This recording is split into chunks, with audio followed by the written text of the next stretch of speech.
한국에 계신 우리 목사님들이랑 가끔 이제 통화하다 보면은 가끔 목사님들이 저에게 이민 목회 힘들지 않냐고 이렇게 묻거든요. 그러면 제가 이제 그분들한테 물어요. 아니, 목사님은 한국 교회 목회는 쉽냐고. 이민 목회 힘들지 않냐 물어보는데 뭐 목회라는 것이 다 쉽지 않더라는 거예요. 목회만 힘이 들까?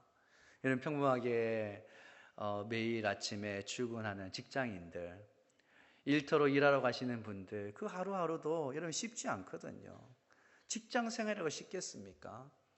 가게를 하고 사업을 하시는 분들, 그분들의 마음도 여러분 어려움이 다 있거든요. 사는 거 여러분 힘들지 않은 사람이 없더라는 거예요.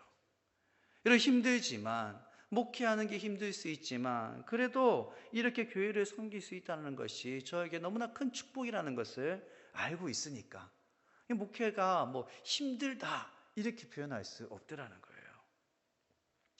한국을 떠나서 여기 캐나다에 와보니까 뭐 다 좋은데 다 감사한데 한 가지 불편한 게 있어요. 그게 뭐냐면은 책을 마음대로 사볼 수 없다라는 거예요. 막 이제 신간 도서 같은 경우에는 이렇게 신간을 소개하는 이제 뉴스나 이제 프로그램이 있거든요. 그런 거 딱 보면 야, 저 책 사고 싶다라고 딱 마음이 드는데 이건 돈의 문제가 아니라 일단 여기 책이 없으니까는 사볼 수 없는 게 참 답답하더라는 거죠. 최근에도 그 뉴스 기사를 보다가 눈에 들어온 책이 한 권 있었거든요. 그 책 제목이 뭐냐면 고전이 답하다라는 책이에요. 여러분, 그런데 다행히 이 책은 이제 전자책으로 이제 살 수 있더라고요. 고전이 답하다. 이 책을 사서 봤는데, 여러분 살다가 보면 우리가 어떻게 하면 좋을까? 이런 이제 인생의 고민들, 인생의 문제들을 만나더라는 거예요. 우리 학생들 같은 경우에는 대학을 가야 되나 말아야 되나 이런 고민들 해요. 무엇을 전공해야 될까 이런 고민들 하더라는 거죠.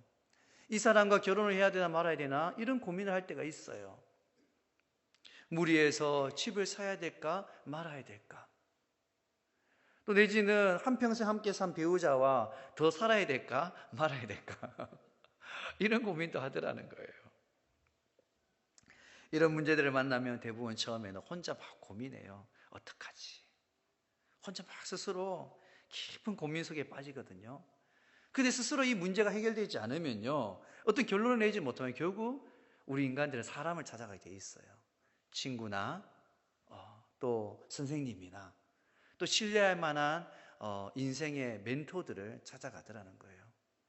때로는 뭐 특별한 전문 지식이 필요한 분야가 있으면 변호사나 또 의사도 찾아가더라는 거죠. 근데 여기까지는 괜찮은데 좀 심한 경우에 사람들이 용하다는 뭐 무당이나 점쟁이를 찾아가기도 하거든요. 인생의 문제를 고민 속에, 인생의 문제 속에 막 돈 보따리를 막 사들고 용하다는 사람, 점치는 사람 찾아가 가지고 그들의 말 몇 마디에 내 인생을 맡긴다. 여러분 사실은 참 이게 웃긴 일이잖아요. 근데 이런 사람들이 있더라는 거예요. 제가 보니까 우리 성도님들 중에서 없는 것 같아요. 진짜 다행이지 않습니까? 그러니까 이 고전이 답하다 이 책의 저자가 프랑스인이 가장 사랑하는 철학자이며 소설가로 이렇게 소설가로 소개한 이 알베르 까뮈의 글을 이제 인용하면서 이 책을 시작하거든요. 알베르 까뮈가 어떤 이야기 했냐면요, 사람에게 묻지 말고 고전에게 물어라 이런 말을 했다라는 거예요. 왜 책 읽는 것과 사람의 말 몇 마디 듣는 것 이게 전혀 다르기 때문에 사람에게 묻지 말고 책을 고전에게 물으라는 거예요. 여러분 정말 우리의 삶의 진지한 문제들, 여러분 사람 붙들고 이야기해 보면요, 몇 마디 이제 충고 들을 수 있어요. 근데 그것으로 우리 인생을 결정하기 쉽지 않더라는 거예요. 하지만 그 고전, 그 책을 읽게 되면요, 정말 우리 생각이 좀 깊어지더라는 거죠. 왜냐하면 그 책 속에 우리 인간이 가진 그 수천 년의 지혜가 그 책 속에 담겨 있더라는 거예요. 이 고전이 답하다 이 책에 보면 이 책의 저자가 인생의 세 가지 질문, 그 질문의 답을 고전 속에 찾거든요. 첫 번째 질문이 뭐냐면 나는 누구인가라는 거예요. 두 번째는 뭐냐면 어떻게 살아야 하는가고, 세 번째 질문이 무엇을 해야 하는가라는 질문이에요. 이건 정말 중요한 질문이거든요. 대학 가고 안 가고, 결혼하고 안 하고, 이런 문제와 비교되지 않는 정말 중요한 인생의 질문이 뭐냐면 내가 누구인지, 어떻게 살 것인지, 무엇을 할 것인지, 이 질문에 대한 답을 내가 가지고 살아가는 거라는 거예요. 그래서 지금 또 세계적으로 똑똑한 사람들, 철학자들, 석학들이 이 질문을 붙들고 씨름하더라는 거예요. 왜 이 질문이 중요할까? 가장 큰 이유 중에 하나가 우리 인간이 가진 한계 때문에, 한계. 언젠가 맞이할 죽음과 함께 모든 것이 사라져 버릴 걸 생각하니까 지금 이 순간 어떻게 사느냐가 너무 중요하더라는 거예요. 여러분, 시편 146장 4절 말씀 우리 함께 보도록 하겠습니다. 그들의 호흡이 끊어지면 득으로 돌아가서 그날에 그의 생각이 소멸하리로다. 아멘. 이 말씀은 여러분, 죽음을 경험해서 소멸을 경험해 본 사람이 쓴 말이 아니에요. 왜? 죽은 사람이 어떻게 이런 말을 남기겠어요? 경험해보지 못했지만 누군가의 죽음 앞에서 우리 인간이 느끼는 이 감정이라는 것이 뭐냐면 소멸, 사라지는 거라는 거예요. 분명 어제까지만 해도 함께 밥 먹고 이야기 나누었는데 그랬던 가족 중에 한 사람이, 그랬던 친구 중에 한 사람이 호흡이 끊어지는 그 순간 거짓말처럼 내 곁을 떠나가 버리더라는 거예요. 아직 죽지 않고 살아있기에, 그리고 얼마나 더 살아야 할지 알 수 없기에, 단 하루를 살아도 무엇을 위해 살 것인가, 어떻게 살 것인가, 나는 누구인가, 이 질문이 우리에게 너무 중요한 질문이라는 거예요. 근데 이 질문 누가 우리에게 대신 대답해 줄 수 있을까요? 친한 친구가 이 질문에 대답해 줄 수 있을까? 나를 낳아주고 길러준 그 부모님이 이 질문에 대신 대답해 줄 수 없더라는 거예요. 한평생 함께 살기로 약속한 배우자도 이 질문에 답을 줄 수가 없어요. 왜 그럴까? 그 이유는 바로 내 인생을 남이 대신 살아줄 수 없기 때문이에요. 내 인생을 그 누구도 다시 살아줄 수 없더라는 거예요. 여러분, 소설 돈키호테 아주 유명한 소설이지 않습니까? 소설책이나 이 동화책을 통해서 다들 한 번 정도 보셨을 거예요. 이 소설 속의 돈키호테의 나이가 몇 살인지 아십니까? 이게 소설책에 보면요, 돈키호테를 소개하는데 나이 50에 가까운 신사라고, 시골 신사라고 이렇게 소개를 해요. 50에 가까운 나이, 지금으로 하면요 한창 나이예요. 젊다고 할 수 있겠죠, 50이면요. 하지만 이 소설이 쓰여진 소설의 배경이 되는 16세기 유럽 사람들의 그 평균 수명을 따지면요, 그때 그 평균 수명이 30세, 40세밖에 안 됐다라는 거예요. 그러면 이 돈키호테의 나이가 50에 가까운 시골 신사라 했으니까 50쯤 되면요, 지금으로 따지면 한 80대는 나이라고 볼 수 있거든요. 이 80의 돈키호테가 거의 죽기 직전에 자신이 기사로 태어났다는 것을 알게 되어져요. 그리고 기사로서 남을 도와주는 일과 악으로부터 사람을 구하는 일을 하기 위해 하겠다고 늙은 말 한 마리 끌고 산초와 함께 모험을 떠나게 되지 않습니까? 모험을 떠나는 그 길에 돈키호테가 이런 이야기를 해요. 늙어 사라지는 것보다 밝아서 사라지는 것이 훨씬 아름다운 삶이다라는 거예요. 여러분, 다들 한 번씩 이 유명한 말 들어보셨을 거예요. 이 유명한 말이 돈키호테 소설 속에 나오는 이야기거든요. 늙어서 사라지는 것보다 달아서 사라지는 것이 진짜 훨씬 더 아름다운 인생이라는 거예요. 좋은 음식 먹으면서 좀 더 오래 살기 위해서 노력하는 것, 이것이 바로 녹슬어 가는 거라는 거예요. 지금 나이로 80세의 돈키호테는 잘 죽기 위해서 길을 떠났다라는 거예요. 이런 어떤가요? 이런 소설 속에서 인생의 의미를 찾아볼 수 있거든요. 우리 청년들과 우리 학생들은요, 이 고전이라 불리면 이 작품들을 좀 많이 읽어보면 좋을 것 같아요. 제 이 목양실에 가면은 한 100권 정도 이렇게 세계 문학 전집이 있거든요. 우리 학생들, 우리 청년들 언제든지 제 목양실에 와서 이 책 빌려가면 좋겠다 싶어요. 제가 빌려드릴 테니까는. 여러분, 지식보다 중요한 게 지혜다 이렇게 이야기하거든요. 여러분, 지식은 암기하는 능력이라면요, 지혜는 생각하는 능력이에요. 여러분, 많은 것을 암기하는 것보다 더 중요한 것은 생각하는 거라는 거예요. 그리고 깊게 생각하는 능력이 너무 중요하거든요. 왜냐하면 이 인생의 깊이라는 것이 생각의 깊이로 좌우되기 때문이에요. 고전에 불리는 이 책들이 우리의 삶에 지혜를 주고 우리의 생각을 깊게 한다면 인류 역사상 최고의 베스트셀러인 이 성경책을 읽으면요, 우리의 삶이 어떻게 변화되어질까? 먼저 이 질문에 답하기 전에 이 성경의 저자가 누구인지 알아야 돼요. 디모데후서 3장 우리 16절 말씀 우리 같이 함께 보도록 하겠습니다. 모든 성경은 하나님의 감동으로 된 것으로 교훈과 책망과 바르게 함과 의로 교육하기에 유익하니. 아멘. 성경은 하나님의 감동으로 되었다라는 거예요.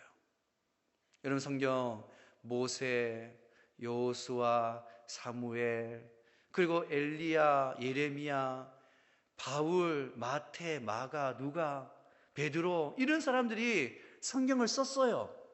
하지만 이런 하나님의 사람들이 하나님의 그 감동 속에서 하나님 말씀을 기록했다라는 거예요. 그렇게 쓰여진 성경이 구약에 39권, 신약에 27권의 성경 말씀이에요. 그래서 이 성경의 원 저자가 누구냐면요, 인간이 아니라 하나님이라는 거죠. 사람이 쓴 책을 읽어도 삶의 지혜롭게 되어지고 삶의 태도가 달라지는데, 하나님의 그 감동으로 기록된 이 성경 말씀을 읽으며 우리의 삶이 어떻게 변화되어질까? 하나님의 그 지혜를 우리는 하나님 말씀을 통해서 배우게 되더라는 거예요. 하나님의 그 지혜가 여러분 우리의 삶을 변화시킨다는 거죠. 그 하나님의 그 지혜 속에 내가 누구인지, 어떻게 이 땅을 살아야 되는지, 내가 무엇을 해야 되는지, 그 질문의 답이 하나님 말씀 속에 있더라는 거죠. 그뿐만 아니라 그 하나님 말씀 속에서는 저 천국에 대한 비밀도 감춰져 있거든요. 고린도전서 1장 25절에 하나님께서 이렇게 말씀하세요. 우리 같이 함께 보도록 하겠습니다. 하나님의 어리석음이 사람보다 지혜롭고 하나님의 약하심이 사람보다 강하니라. 아멘. 사랑하는 성도 여러분, 하나님의 그 어리석음이 우리 인간의 생각보다 지혜롭다는 사실을 여러분 믿으시기 바랍니다. 여러분, 우리가 아무리 강해도 하나님의 그 약하심이 사람보다 강하다라는 거예요. 그래서 생각해 보면 우리가 가진 이 지혜, 우리가 가진 힘, 이것은 온전하지 않다라는 거거든요. 여러분, 물고기는 물을 떠나서 살 수가 없어요. 여러분, 우리 인간이 새처럼 막 하늘을 나를 수 있으면 얼마나 좋겠어요. 새처럼 막 창공을 막 날아간다 생각해 보세요. 너무 좋겠죠. 근데 새처럼 막 자유롭게 둥둥 날아다닐 수 있는 곳이 있어요. 그것이 어디냐면요, 바로 우주로 가면 되거든요. 우주로 가면 우리가 둥둥 떠다닐 거예요. 새처럼 날고 싶어서 그래서 우주로 가면 우리가 어떻게 될까? 가는 그 순간 우리는 죽게 되거든요. 새처럼 날고 싶은 사람, 그 날고 싶은 사람에게는 우리를 붙들고 있는 이 중력이 마치 족쇄처럼 느껴질 수 있어요. 하지만 우리를 끌어당기는 그 힘이 없다라면요, 우리는 물밖에 물고기처럼 죽고 말 거라는 거예요. 이런 하나님을 떠난 인생도 똑같거든요. 하나님께서 왜 우리에게 하나님 말씀을 주셨을까? 가만히 생각해 보면 지구의 중력이 우리를 끌어당기는 것처럼 하나님 말씀이 우리를 하나님에게로 끌어당기더라는 거예요. 막 내 마음대로 막 뛰쳐나가려고 하는데 하나님 말씀을 우리를 딱 잡아가지고 하나님께로 자꾸 끌어다니는 거죠. 그런데 때로는 이 하나님 말씀이 우리에게 족쇄처럼 느껴지기도 하더라는 거예요. 하지만 여러분, 하나님 말씀을 떠나버리면, 하나님 말씀을 따라 살아가지 않으면 우리의 영혼이 생명을 잃어버릴 수밖에 없다라는 거. 그래서 이 하나님 말씀, 성경 말씀을 읽게 되어지면요, 하나님을 가까이 하게 되어지고 그 말씀 속에서 우리의 영혼이 살아나고 우리 인생이 변화되어진다는 사실을 여러분 믿으시기 바랍니다. 하나님 말씀이 가진 능력이에요. 여러분, 이스라엘 백성들이 오늘 말씀 보면요, 애굽을 떠나가지고 애굽에서 종살이 했는데 종살이 하던 그 애굽을 떠나가지고 자유라는 것을 얻게 되어져요. 막상 자유를 얻었는데 그들 앞에 펼쳐진 길은 광야 길이더라고요. 광야 길을 걷고 걸어서 시내산 아래 딱 진을 치거든요. 그리고 1년 동안 이스라엘 백성들이 한 일이 있는데 그게 뭐냐면 성막을 짓는 거예요. 민수기 9장 15절 말씀 우리 같이 함께 같이 보겠습니다. 성막을 세우는 날에 구름이 성막 곧 증거의 성막을 덮었고 저녁이 되면 성막 위에 불 모양 같은 것이 나타나서 아침까지 이르렀으되. 아멘. 애굽을 떠나온 지 딱 1년 만에 이스라엘 백성들이 하나님 명령을 따라가지고 모세와 함께 성막을 완성해요. 그리고 이스라엘 백성들이 성막을 중심으로 동서남북 진을 딱 치면서 이 시내산 광야에 딱 머무르거든요. 그리고 성막 위에는 낮에는 구름 기둥이 있고 밤에는 불 모양 같은 것이 나타나서 아침까지 있었다, 이렇게 말하거든요. 민수기 9장 19절 말씀 우리 같이 함께 보도록 하겠습니다. 구름이 성막 위에 머무는 날에 오래 때에는 이스라엘 자손이 여호와의 명령을 지켜 행진하지 아니하였으며. 아멘. 구름이 그 성막 위에 머무는 날, 그날이 아무리 오랜 시간이 되더라도 이스라엘 백성들이 여호와의 명령을 지켜 행진하지 않았다는 거예요. 반대로 구름이 떠올라서, 성막 위에 있는 구름이 떠올라서 움직이기 시작하면요, 이스라엘 백성들이 그 구름을 따라 행진해 가더라는 거죠. 민수기 9장 21절 말씀 우리 같이 함께 보도록 하겠습니다. 혹시 구름이 저녁부터 아침까지 있다가 아침에 그 구름이 떠오를 때에는 그들이 행진하였고 구름이 밤낮 있다가 떠오르면 곧 행진하였으며. 아멘. 이 구름이라는 것이 아침에 떠날 수도 있고 밤에 떠날 수도 있는 거예요. 오래 머무를 수도 있고 짧게 머무를 수도 있어요.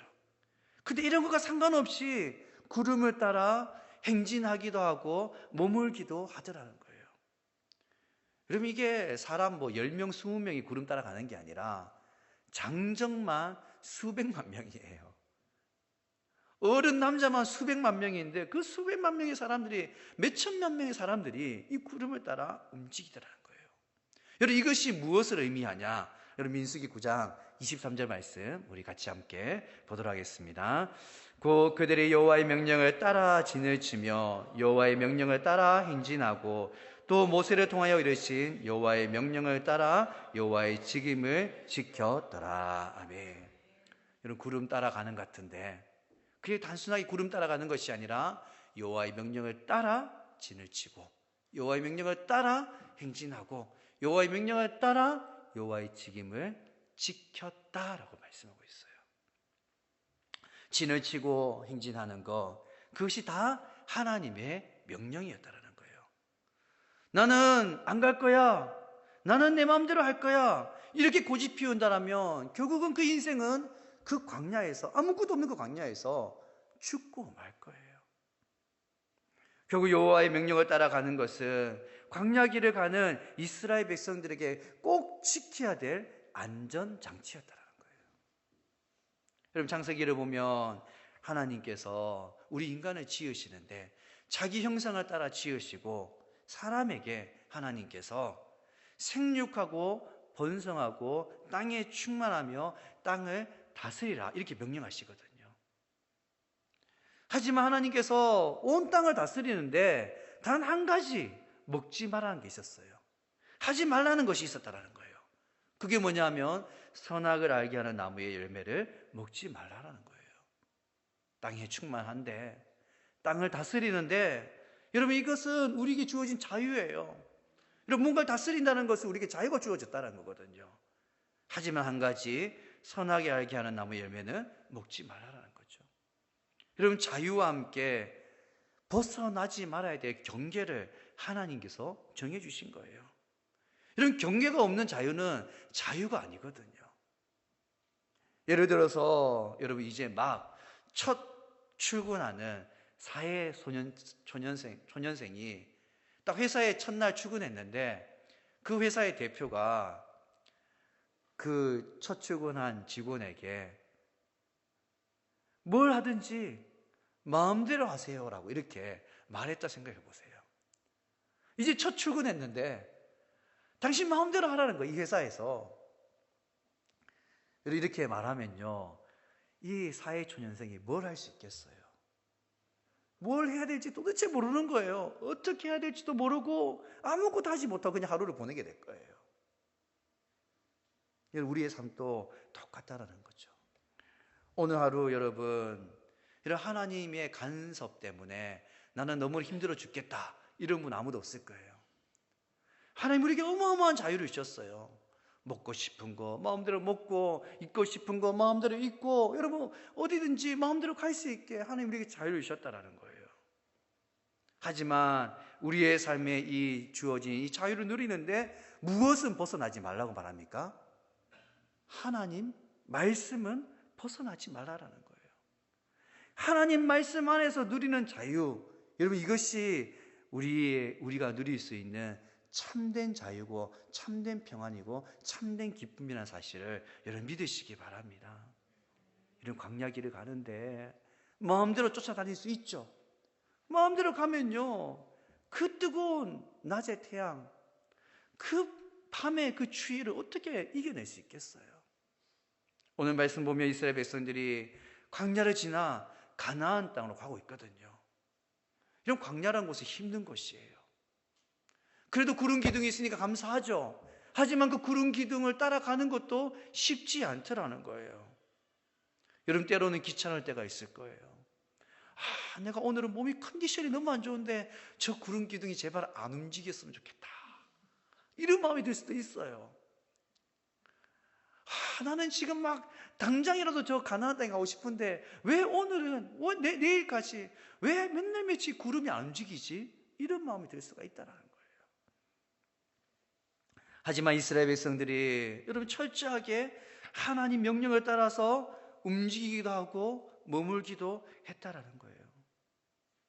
그런데 정말 중요한 것은 그들이 그 광야길에 혼자가 아니더라는 거예요. 자녀들과 함께, 나이 든 부모님과 함께 그 광야길을 한 걸음 한 걸음 걸어가더라는 거죠. 여러분 우리의 삶도 똑같지 않습니까? 제가 서두에 사는 거 힘들다 이런 표현했거든요. 목회만 힘들겠어요? 사는 게 다 힘들어요. 그런데 아무리 힘들어도 우리가 혼자가 아니더라는 거예요. 우리 모두 함께 약속의 땅을 바라보면서 함께 한 걸음 한 걸음 이 광야길을 지금 걸어가고 있다는 거죠. 그리고 이 광야길을 걸어가는 동안에 꼭 나만이 책임져야 되는, 나만이 책임질 수 있는 영혼들이 있더라는 거예요. 그들이 바로 우리에게 맡겨있신 자녀들이라는 거. 꼭 내가 책임져야 될 영혼 단 한 사람 뽑으라면은 우리 자녀들이지 않습니까? 우리 가족들이라는 거예요. 제가 이번 주에 읽은 책 중에 완벽한 부모는 없다 이런 책이 있거든요. 완벽한 부모. 여러분 나는 정말 완벽한 부모였다 이런 분이 손 들어 보시기 바랍니다. 책 제목부터가 너무 공감되잖아요. 완벽한 부모가 없다라는 거예요. 그런데 이 책의 저자가 그 책 속에 이런 이야기를 하거든요. 부모로서 무능을 인정할 때 하나님의 역사가 시작된다라는 거예요. 부모로서 여러분 자녀를 위해서 다 해주고 싶죠. 여러분 이스라엘 백성들이 지금 광야길을 걸어가는데 여러분 광야는요 할 수 있는 게 없어요. 내 마음대로 할 수 있는 게 아무것도 없는 것이 광야라는 거예요. 그 광야에서 의지할 수 있는 것은 하나님밖에 없더라는 거죠. 부모로서 우리의 무능을 인정할 때 하나님이 그 가운데 역사하시더라는 거예요. 부모지만 우리 힘으로 그 광야의 뜨거운 태양을 막아줄 수가 없어요.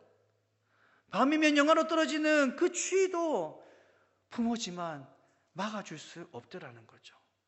부모로서 다 해주고 싶은데 하지만 우리 능력 밖의 일이 얼마나 많은지 몰라요. 광야는 그런 곳이더라는 거예요. 사랑하는 성도 여러분, 정말 좋은 부모가 되고 싶다라면 하나님 앞에 우리의 무능을 인정하시기 바랍니다. 정말 좋은 부모가 되고 싶다라면 하나님 앞에서 우리 약함을 인정하라는 거예요. 우리의 무능과 우리의 약함을 하나님 앞에 인정하게 되어질 때에 하나님께서 우리 가운데 역사하실 줄 믿으시기 바랍니다. 여러분, 우리의 무능을 인정하고 하나님 의지하는 거예요. 여러분, 하나님 의지한다 이 말을 바꾸어 말하면요 하나님 말씀 따라 살아가는 거거든요. 그 이스라엘 백성들이 그 광야에서 구름 기둥, 불 기둥 중심으로 움직이기도 하고 서기도 했던 것처럼 여호와의 명령을 따라 움직였다 하잖아요. 우리 한 사람 한 사람이 우리 가정의 어머니로서, 아버지로서, 부모로서 하나님 의지하고 하나님 말씀 따라 살아갈 때에 그 우리의 약함이 강점이 되고 그 우리의 약함 가운데 하나님께서 역사하실 줄 믿으시기 바랍니다.